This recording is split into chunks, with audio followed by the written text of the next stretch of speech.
अगर कोई स्ट्रेटेजी है तो हमारी पीडीए है। पिछड़े, दलित और आदिवासी या अल्पसंख्यक मुसलमान भाई ही इस देश को भारतीय जनता पार्टी से बचा सकते हैं।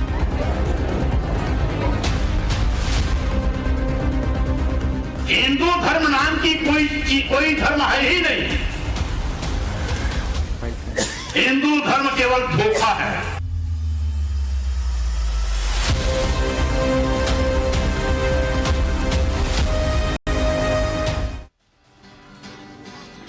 भारत हमको जान से प्यारा है, सबसे न्यारा गुलिस्तां हमारा है।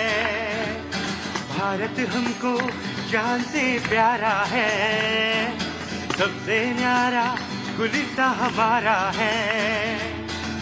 सदियों से भारत भूमि दुनिया की शान है, भारत माँ की रक्षा में जीवन कुर्बान है। भारत हमको जान से प्यारा है, सबसे न्यारा गुलिस्तां हमारा है। भारत हमको जान से प्यारा है, सबसे न्यारा गुलिस्तां हमारा है। भारत माता की, भारत माता की।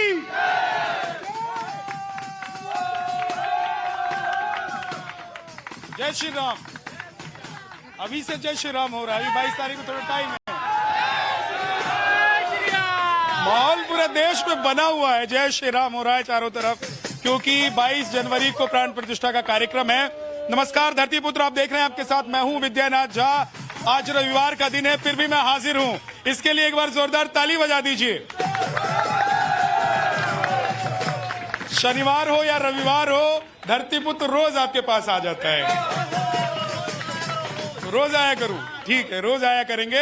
लेकिन आज किस मुद्दे पर बात करने वाले हैं वो जरा मैं आप लोगों को बता देता हूं। अखिलेश जी ब्राह्मण सम्मेलन कर रहे हैं, है ना? आप लोगों ने सुना होगा, देखा होगा, टीवी पे, चैनल पे देखा है। हाँ, ब्राह्मण है। योगी को वोट देंगे, क्लास में आ तो नहीं देंगे। अच्छा, ठीक है, योगी जी को वोट देंगे। लेकिन सवाल ये नहीं है कि ब्राह्मण सम्मेलन पहली बार भी नहीं कर रहे हैं, इससे पहले भी 2019 में भी उन्होंने किया था और करते रहते हैं। लेकिन स्वामी प्रसाद मौर्य, उन्हीं की पार्टी के जो नेता हैं, वो भर भर के गाली देते रहते हैं। ब्राह्मणों को क्या क्या बोलते हैं, रामचरितमानस को क्या बोलते हैं, ये सब आप लोग सुनते होंगे कि समाजवादी पार्टी के नेता ऐसा करते हैं। तो भाई साहब, सवाल ये है कि अखिलेश भैया क्या उनको पार्टी से निकालेंगे या रखेंगे? सवाल इतना ही नहीं है, सवाल ये भी है कि क्या मोदी जी ने उधर मध्य प्रदेश में यादव जी को खड़ा कर दिया, MY समीकरण बिगड़ गया, तो इधर तुरंत अखिलेश जी को लगा कि भैया 24 से पहले एक बड़ा सम्मेलन बुला लीजिए। मामला यह भी है कि 24 से पहले क्या अखिलेश जी को ऐसा लग रहा है कि MY तो पहले फ्लॉप हो गया था, पीडीए जो है वो भी कारगर नहीं है, इसलिए अगड़ी जातियों को भी साथ ले लेना चाहिए, या कंफ्यूज है, समझ में ही नहीं आ रहा है कि करना क्या है, कहां जाना है, कैसे करना है। हाँ, तो क्या मोदी जी से इतने ये लोग परेशान हो गए, है ना? आप लोगों से मैं बात करूंगा, क्योंकि आज बहुत सारे नए नए चेहरे मुझे लग रहे हैं, नजर आ रहे हैं। और मुझे ऐसा इसलिए भी लग रहा है क्योंकि आज संडे है, रविवार का दिन है ना? है ना? कहाँ से आए हैं आप? जलालाबाद से। जलालाबाद से आए हैं। कनॉट प्लेस घूम लिए? या कैसा लगा? बहुत अच्छा। बहुत अच्छा लगा। क्या लग रहा है कि मोदी जी से सब डरे हुए हैं, इसलिए MY, पीडीए, उसके बाद ब्राह्मण सम्मेलन? डरता कोई नहीं है। डरता कोई नहीं है, ये अच्छी बात है। क्या लग रहा है? अब मोदी जी के खिलाफ कितना भी हो जाएगा, लेकिन 2024 में मोदी ही आएगा। एक गारंटी मोदी जी देते हैं, दूसरी गारंटी आप लोग कैसे ले देते हैं? क्योंकि पूरी जनता मोदी जी के साथ है। आप कितना ही कर लो, कांग्रेस से एकता कर लो, RJD कर दो, कुछ भी कर लो, लेकिन मोदी ही आएंगे 2024 में। हाँ, चोर चोर मुसेरे भाई हो रहे हैं सारे, और मोदी एक तरफ है और वही जिंदाबाद है और वही आएगा 2024 में। चुनाव का समय है, सभी लोग सभी चीजों को बात करते हैं, और इसी तरीके से सारे सम्मेलन होते हैं। जब जब चुनाव आता है, कभी ब्राह्मण सम्मेलन होता है, कभी मुस्लिम सम्मेलन होता है, कभी किसी और जाति पे होता है। तो पूरी हिंदुस्तान की जो राजनीति है वो एक जातिवाद पे चल रही है। 24 में मोदी ही आएंगे। कैसे, मतलब आप लोग कैसे इतनी गारंटी के साथ है? इतना तो अभी पता नहीं, बीजेपी वालों को भी यकीन होगा कि नहीं होगा? मोदी जी के काम है, काम बोल रहे हैं। काम है, क्या काम है मोदी जी? काफी सारे अच्छे काम करे उन्होंने। हाँ। जैसे 370 हटा दिया। काफी सारे काम है। 317 हटाना अच्छा काम है। और एक दो अच्छा काम बताओ। राम मंदिर राम मंदिर बना दिया। आएंगे। वो तो सुप्रीम कोर्ट ने बनवाया अच्छा, राम मंदिर सुप्रीम कोर्ट ने बनवा दिया। नमस्ते जी, क्यों ऐसी डरी सहमी हुई आप खड़ी हैं? यहाँ डरने की बात नहीं है। ये धरती पुत्र का सेट है, आप लोगों का ही सेट है। कहाँ से आई है? कहाँ से आई है? दिल्ली से ही रहने वाली, खाना खा के नहीं आई है? कैमरा देख के कभी कभी ऐसा होता है। जी जी नमस्कार, मैं माइक मुझे, हाँ जी नमस्कार। मैं कह रहा हूँ मोदी जी ने पूरे भारत की हालत ये कर दी है कि मुंह से सिर्फ एक बात निकलती है, हमें तुमसे प्यार कितना ये हम नहीं जानते, मगर जी नहीं सकते तुम्हारे बिना।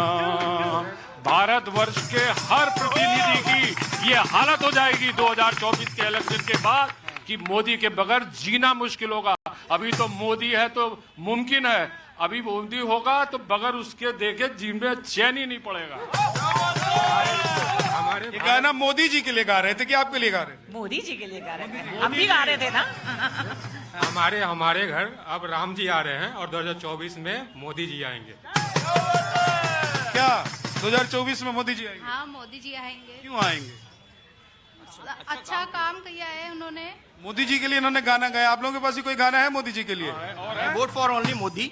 मोदी जी को आना है। मैं बेसिकली कन्नौज डिस्ट्रिक्ट से आता हूँ, जहाँ पे हमारे सुब्रत पाठक बीजेपी से हैं। काफी टाइम बाद समाजवादी पार्टी को गढ़ तोड़ा। इत्र की नगरी से आते हैं, इत्र की नगरी से। इत्र की नगरी से आता हूँ मैं, तो काफी टाइम बाद समाजवादी पार्टी का गढ़ रहा है वो टाइम पे। और 2019 में मोदी जी के जो गढ़ ढह गया है क्या? जी, गढ़ ढह गया है समाजवादी का? हाँ लगभग तो ऐसा ही बोल सकते हैं, गढ़ तो ढह गया आपका बिल्कुल। अच्छा, ये सम्मेलन करने से कुछ फर्क पड़ता है? एक चीज बोलना चाहता हूँ, हमारे सांसद जी को भी 2024 में आना है दोबारा, अच्छा काम करना पड़ेगा, no doubt. Only for Modi के लिए नाम पे वोट करने का समय कहाँ बचा है भैया?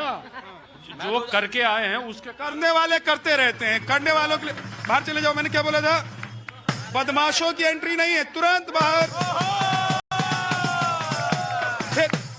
फिर दारू पी के आए हो? हाँ जी।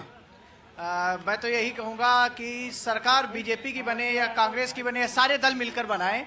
देखिए, अगर देश में कहीं भी कोई चीज पार्टी अपनी मनमानी कर रही है तो पक्ष के साथ विपक्ष का भी मजबूत होना जरूरी होता है। और बात जब वोट की आती है तो मैं एक कवि भी हूं, तो मैंने एक छोटी सी कविता लिखी है और ये मैसेज देना चाहता हूं कि एक वोटर को क्या करना चाहिए। अभी भी लोग सोचते हैं अरे ये सरकार मुझे कुछ नहीं दे रही, मैं वोट नहीं दूंगा तो सरकार गिर जाएगी। ऐसा नहीं है, आप इसके खिलाफ में जाके किसी और को भी वोट दे सकते हैं। तो मैं यही मैसेज देना चाहता हूं कि करो आज संकल्प, सभी ये कर्तव्य निभाएंगे और छोड़ के सारी दुनियादारी, वोटिंग को हम जाएंगे। ये तो उनके लिए है जो 18 साल के हो चुके हैं, और जो 18 के नहीं है उनके लिए कि अगर नहीं है वोट हमारा तो ये कर्तव्य निभाएंगे, और जो जाने में है असमर्थ लोग उनको वोट केंद्र पहुंचाएंगे।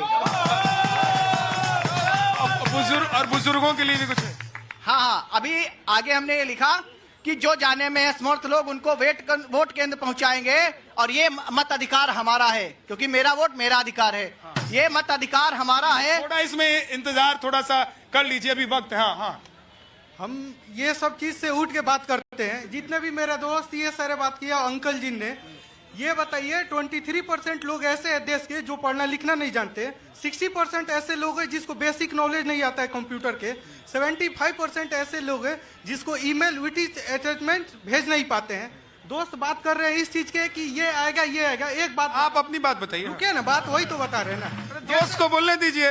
न्यू टूल्स जैसे ChatGPT AI आया है, अगर गवर्नमेंट इसके लिए कोई कदम नहीं उठाता है, 10 साल आने वाला फ्यूचर में दूसरा देश आगे चला जाएगा, अपने देश इसी चक्कर में फंस जाएगा। ठीक, एक मिनट, जो लोग ये सब नॉलेज नहीं जानते अभी पीछे हैं, और AI और ChatGPT जैसे टूल्स को यूज नहीं करना जानेंगे, वो और पीछे चले जाएंगे। ठीक है, जरा मेहमानों से मिलवा देता हूँ। हमारे साथ अनुजा कपूर हैं, प्रवक्ता बीजेपी से, सूर्य मैथिल हैं, पॉलिटिकल एनालिस्ट हमारे साथ, अरविंद सिंह जी हैं, पॉलिटिकल एनालिस्ट हमारे साथ, गिनी साहनी जी हैं, कांग्रेस के नेता, राहुल लाल जी पॉलिटिकल एनालिस्ट, और अखिलेश कटारिया जी हैं, समाजवादी पार्टी से हमारे साथ। अखिलेश जी, एक चीज बताइए कि पहले आप लोगों ने पीडीए किया, उसमें +M कर दिया, मुसलमानों को ऐड कर दिया, है ना? अब उससे भी काम नहीं चल रहा है तो आप लोगों ने ब्राह्मणों को भी ऐड कर लिया, अग्री जाति को भी ऐड कर लिया है।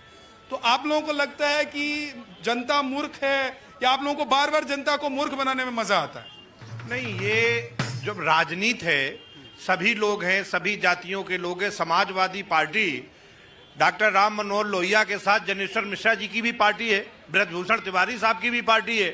तो समाजवादी पार्टी में सभी जाति के लोग रहे हैं। इस जाति में, इस संगठन में ये हम लोग गरीब अमीर के खिलाफ जो लड़ाई थी, ये समाजवाद की बेसिक जो आत्मा थी। आज यहाँ पे हमारे बहुत सारे लोग हैं। आपने जो शांत रहो, रुको, आऊंगा तो बोला, रुक जाओ। हाँ, आज यहाँ पे बाबा साहब की, जो बाबा की सरकार है, योगी सरकार है, 5 साल पूरे होके फिर 1 साल हो गया। आपने घोषणा पत्र में लिखा था कि 12वीं पास जो बच्चियां होंगी उन्हें हम स्कूटी देंगे, 2 साल होने वाले। अच्छा ठीक है, उधर उस पर चलेंगे, लेकिन एक चीज बताइए, आपने कहा कि समाजवादी पार्टी सिर्फ अखिलेश जी की पार्टी नहीं है, ज्ञानेश्वर मिश्र, सारे नाम आपने जुड़वा दिए, तो स्वामी प्रसाद मौर्य की पार्टी है कि नहीं? सही, स्वामी प्रसाद मौर्य हमारे संगठन के बहुत महत्वपूर्ण नेता हैं। और इतने महत्वपूर्ण नेता गाली देते रहे और अखिलेश गले मिलाते रहे।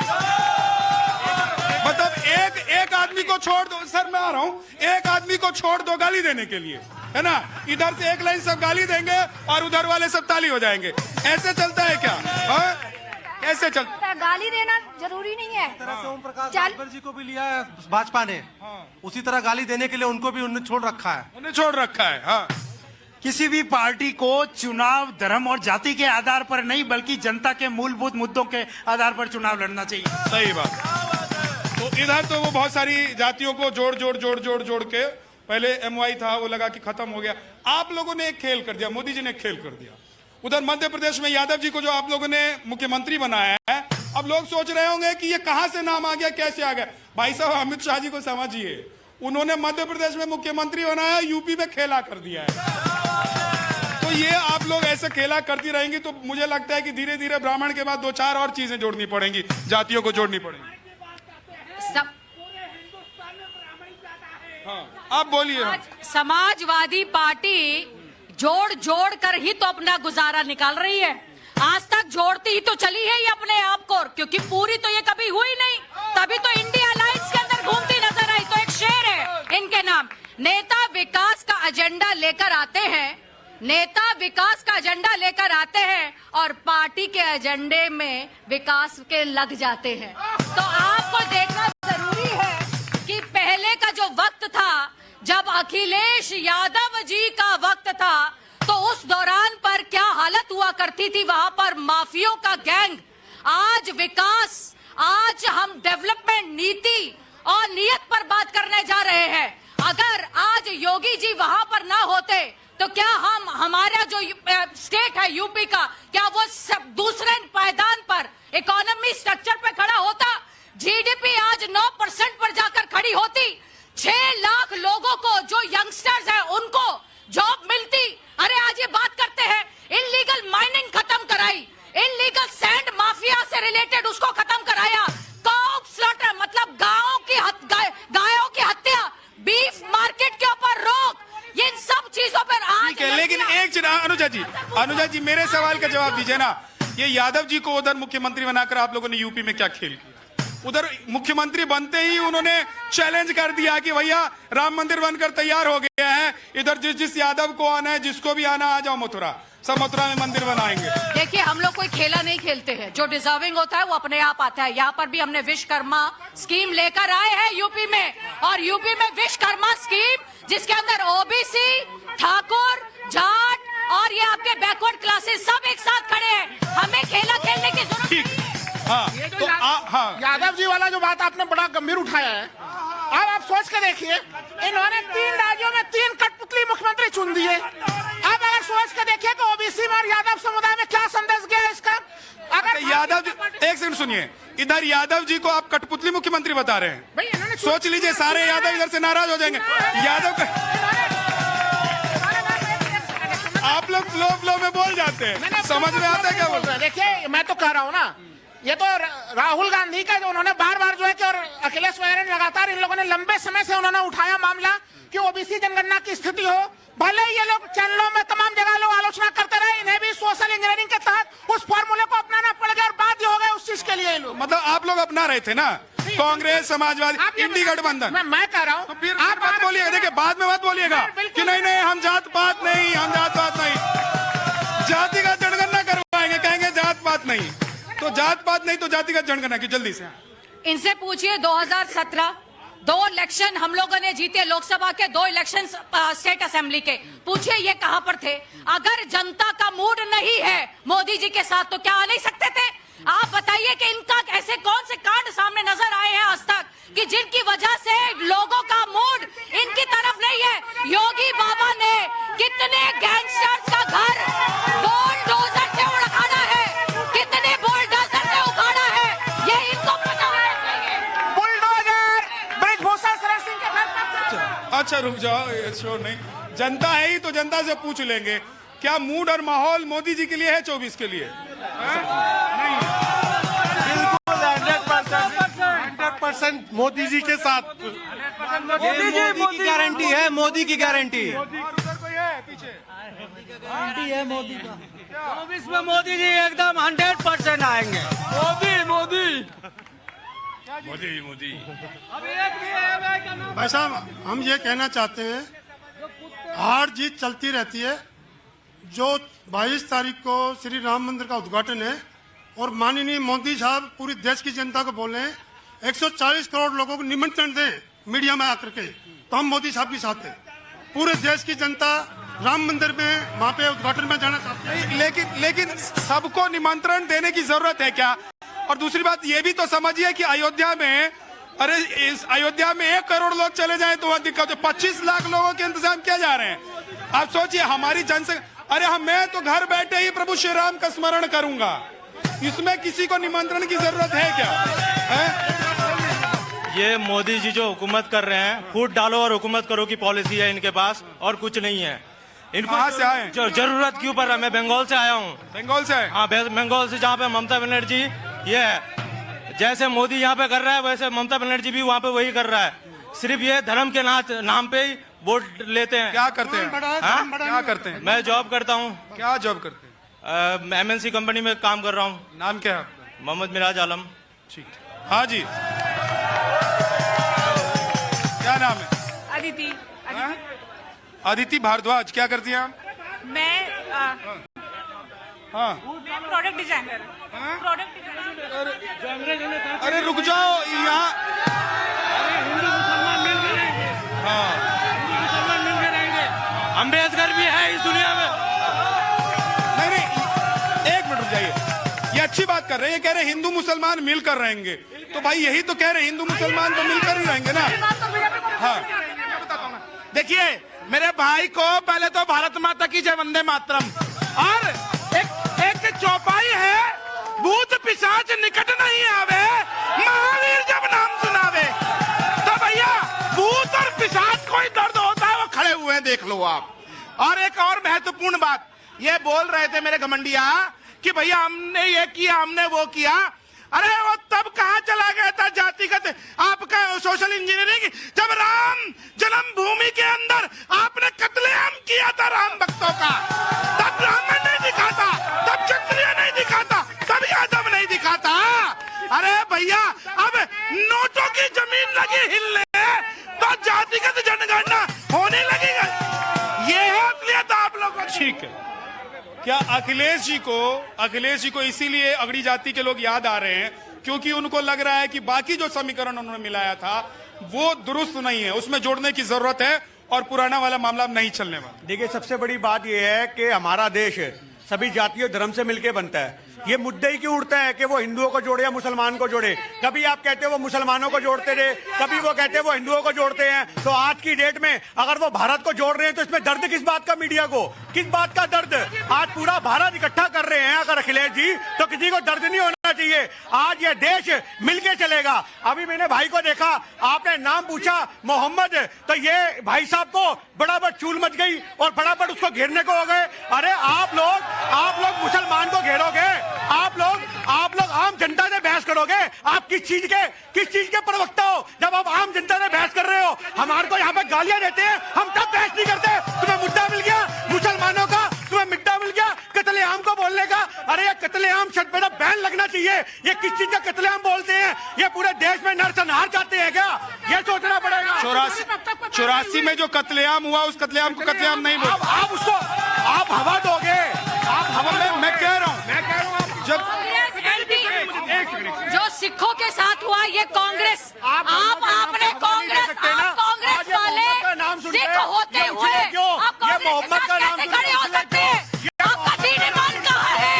आप इंदिरा गांधी क्यों उछला मोहम्मद का नाम सुन के? अरे क्यों उछला मोहम्मद का नाम? इधर देखो पीछे से हाथ उठ रहा है, आराम से। हाँ, झगड़ा नहीं करो। अनुजा जी प्लीज अपनी जगह पे, हाँ अपनी जगह, पहले अपनी जगह पे। हाँ। देखिए मेरे आपके लिए 4 लाइनें हैं। जब भी आईना उठाया करे पहले देखा करे फिर दिखाया करे। समझ में आ गया आपको? इस देश के संसाधनों पर पहला अधिकार मुसलमानों का है। किस पार्टी ने कहा था? कौन कब्रिस्तान के लिए जमीन देता था? कौन आपके जमीन देता था? किसने 370 लगाई थी? किसने हमारे कश्मीरी पंडितों का नरसंहार कराया? आदिवासियों का है, पिछड़ों का है। मनमोहन सिंह जी का बयान था आदिवासियों का, पिछड़ों का। हम ये कहेंगे जलने वाला शांति। हाँ, जलने वाले जलते रहेंगे, मोदी जी का चर्चा चलता रहेगा ऐसे। इधर देखो कोने वाले लोग छूट जाते हैं, मुझे बाद में लगता है कि वो लोग रह गए। हाँ जी बताइए। मोदी जी का सिस्टम बढ़िया चल रहा है। मोदी जी जाति पाति सब कुछ भूल गए, देश को ऊपर बढ़ाने में लगे हैं। जय श्री राम। मैं बोलना चाहता हूँ ये सिर्फ अपोजिशन का फंडा है कि हिंदू मुस्लिम। बीजेपी ने क्लियर कहा हुआ ना, कोई मोदी जी नहीं, बीजेपी ने कहा हुआ है ना कि सबका साथ सबका विकास। और हाँ, मैं बंगाल का हूँ, वहाँ पे भी सेम कहानी है, हिंदू मुस्लिम वोट बढ़ाते रहो। हिंदुओं को आप लोग दीदी से खुश हैं कि नहीं है? दीदी सारे तो मंत्री जेल बोलेंगे कैसे? डर भी लगता है। एक सेकंड आ रहा हूँ, वो डरते मैं आ रहा हूँ आपके पास, मैं आ रहा हूँ। लेकिन एक सवाल ये है कि अगर इन्होंने ब्राह्मण सम्मेलन किया तो अच्छी बात है ना। इन्होंने मुसलमानों के बाद ब्राह्मणों को भी जोड़ लिया, पहले इन्होंने पिछड़ा दलित सबको जोड़ रहा हुआ था, तो अच्छी बात हुई। देखिए सम्मेलन किसी का करें अच्छी बात है, लेकिन एक चीज ध्यान रखना चाहिए। एक दिन आपका नेता गाली देता है स्वामी प्रसाद मौर्य, और दूसरे दिन आप ब्राह्मणों का सम्मेलन करते हैं, उनको सम्मान करने की बात करते हैं, तो इसको दोगलापन कहा जाता है। जनता का आशीर्वाद ऐसे नहीं मिल सकता है। दूसरा, मैं समाजवादी पार्टी के मित्रों से कहता हूं, आप मेरी बात मत मानिए, भारतीय जनता पार्टी का बात मत मानिए, आदरणीय मुलायम सिंह यादव जी की बात मानेंगे ना, जिन्होंने कहा था कि अखिलेश एक बार मुख्यमंत्री बन गए हैं, ऐसा व्यक्ति दोबारा भविष्य में कभी मुख्यमंत्री नहीं बनेगा। मुलायम सिंह यादव को तो कम से कम दूरदर्शी मानेंगे ये लोग। हाँ जी, नहीं उनको आराम से, शोर मत करो यहाँ पे, शोर नहीं।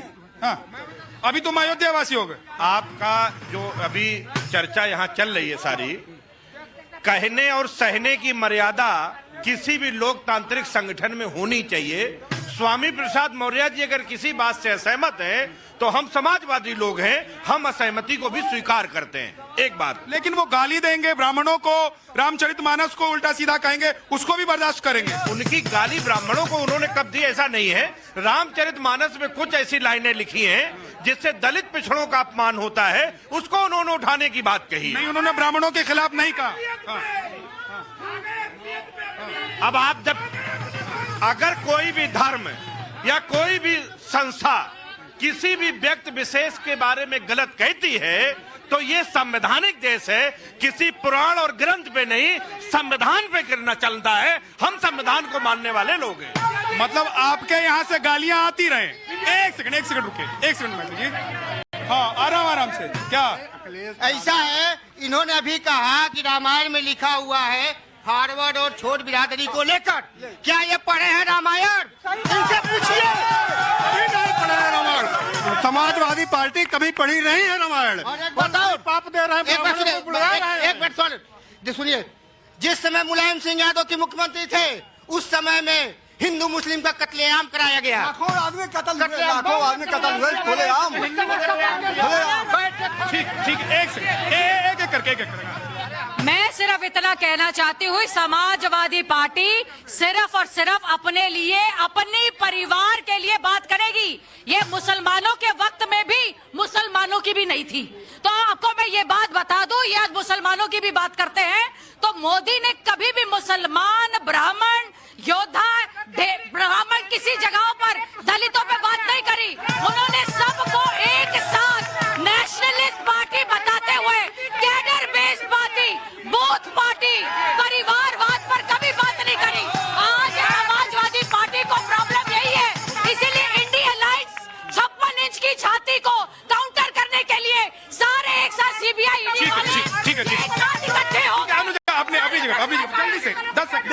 मुखिया जी, मैं तो समाजवादी पार्टी और सारे कमंडिया को एक सुझाव है, अरे ये जातिगत जोड़ने की नहीं, पश्चाताप करने का सम्मेलन करो। चलिए, बहुत बहुत शुक्रिया, बहुत बहुत शुक्रिया। जल्दी से। कभी मायावती भी ब्राह्मण को लेकर चली थी, आज कहाँ चली गई? ठीक है, बहुत बहुत शुक्रिया आप सभी का धरतीपुत्र में आने के लिए। आज धरतीपुत्र में इतना ही, कल फिर आपसे मुलाकात होगी। नमस्कार।